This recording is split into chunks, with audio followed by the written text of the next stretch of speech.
IPL 2025 में बदल जाएंगे 4 नियम, खिलाड़ियों को मिली राहत। इस बार के आईपीएल में 4 नियमों में बदलाव किया है। बीसीसीआई ने 4 नियम बदल दिए हैं। बीसीसीआई ने इस बार आईपीएल को सबसे ज्यादा मजेदार, रोमांचक और सबसे ज्यादा क्रेज बढ़ाने के लिए आईपीएल के नियमों में बदलाव कर रही है। कई ऐसे नियम है जो कप्तानों की बल्ले बल्ले करने वाले हैं। कई ऐसे नियम है जो सेकंड इनिंग में गेंदबाजी करने वालों के लिए बल्ले बल्ले हैं। कई ऐसे नियम है जो क्रिकेट को और ज्यादा मजेदार बनाने वाले हैं। एक ऐसा नियम भी है जिससे बीसीसीआई ने नल लगाकर अच्छा काम किया है। तो शुरुआत करते हैं नंबर 1 नियम से। पहला नियम है जो सबसे खास है, स्लो ओवर रेट के कारण अब कोई भी कप्तान बैन नहीं होगा। हार्दिक पांड्या को याद कीजिए, जब उन पर पिछले सीजन के लास्ट मैच में उन पर स्लो ओवर रेट के कारण बैन लगा दिया गया था, जिसके कारण वो फिट होने के बावजूद भी इस बार आईपीएल का पहला मैच नहीं खेल रहे हैं। इस साल इस कारण जितने भी आईपीएल के मैच होंगे उन पर यह नियम लागू नहीं होगा। सेकंड रूल यह है कि अब तक टेस्ट में केवल सेकंड बॉल ली जाती थी।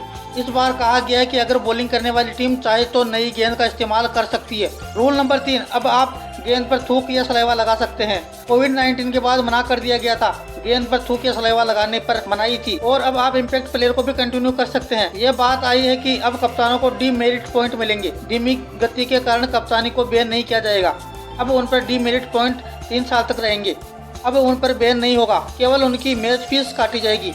पिछली बार हार्दिक पांड्या ऋषभ पंत के साथ एक इश्यू हुआ था। ऋषभ पंत के साथ भी इश्यू हुआ था, जहां पर वो एक महत्वपूर्ण मैच नहीं खेल पाए थे। हार्दिक पांड्या के साथ भी इश्यू हुआ था, लेकिन अब सारी चीजें हटा दी जाएगी। अब बैन नहीं होगा, अब डीमेरिट पॉइंट होंगे। अब बैन नहीं होगा, डीमेरिट पॉइंट होंगे। अब बैन का इश्यू नहीं होगा। एक मैच के लिए हार्दिक पांड्या भी बैन हुए थे पिछली बार। अब सेकंड बॉल का इस्तेमाल किया जा सकेगा। ओस के कारण सेकंड इनिंग में 11वीं ओवर के बाद सेकंड बॉल का इस्तेमाल किया जा सकेगा, जो एम्पायर कॉल लेना होगा। ड्यू ज्यादा आने पर इसका इस्तेमाल किया जा सकेगा। आईपीएल 2025 के डे नाइट मैचों में 3 बॉल का इस्तेमाल किया जा सकेगा, लेकिन इसका नुकसान उस विपक्षी टीम को होगा जो अपना स्कोर बचा रही होगी, क्योंकि फिरकी गेंदबाजी काम नहीं करेगी। और अब सलाइवा से भी बैन हटा दिया गया है। अब बॉलर या फील्डर दोनों गेंद पर सलाइवा लगा सकते हैं। गेंद पर चमक लाने के लिए पहले कोविड-19 के कारण गेंद पर सलाइवा बैन था। इंटरनेशनल क्रिकेट में तो अभी भी सलाइवा बैन है, लेकिन आईपीएल में अब बीसीसीआई ने मंजूरी दे दी है। बुमराह, स्टार्क जैसे गेंदबाजों के लिए अच्छी खबर है। शमी, भुवनेश्वर, दीपक चाहर, इन सब के तो मजे होने वाले हैं।